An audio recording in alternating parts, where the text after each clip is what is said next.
आपको बता दूं, शिवरात्रि में भी जैसे अभी चीजें लेके बैठे हो आप, कई लोग पूछ रहे हो कलश नहीं है तो पूजा कर सकते हैं क्या, क्या कर सकते हैं? ऐसे चीजों की पद्धति से ही फल प्राप्त होता है मेरे भाइयों, इसीलिए कृपया ध्यान रखना।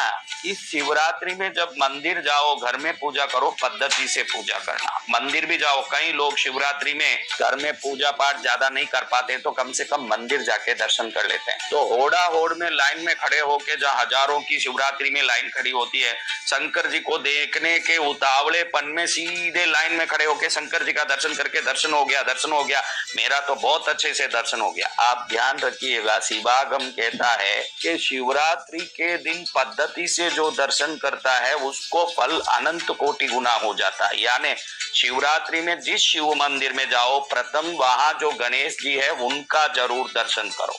उनका दर्शन करने के बाद नंदी जी का पहले दर्शन करो, कितना भी भीड़ हो।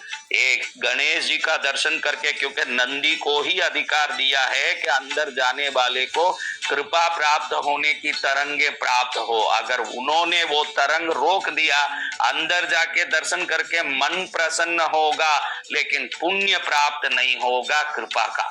इसलिए पहले गणेश जी की आप दर्शन कर लो, दर्शन करने के बाद नंदी का दर्शन करो, और हो सके तो नंदी के दोनों सिंगों के पीछे, यानी उनके शरीर के पीछे खड़े होके उन सिंगों के बीच में से भगवान शिवलिंग का दर्शन करो। अगर आपने शिवरात्रि में ऐसे कर लिया तो आपके शिवरात्रि को अनंत सुखमय दिन बनाने में कोई भी रोक नहीं सकता।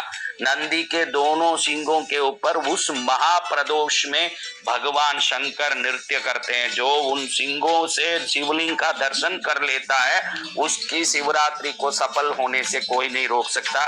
और हाथ में मदार की माला ले जाओ। शिवागम शिव पुराण कहता है कि मदार की माला शिवरात्रि में जो चढ़ाता है, फिर उस शिव को चढ़ाई हुई मदार की माला लेके अपने गले में चढ़ा लेता है, वो पूरा शिवरात्रि की आराधना के पुण्य कृपा को अपने ऊपर प्राप्त कर लेता है। इसलिए मदार की माला शिव मंदिर जरूर ले जाके चढ़ा के फिर उस माला को अपने ऊपर धारण करना प्रसाद के रूप पर, बहुत बड़ा फायदा होगा प्रभु की कृपा का। और ऐसी शिवरात्रि को धूमधाम से मनाना।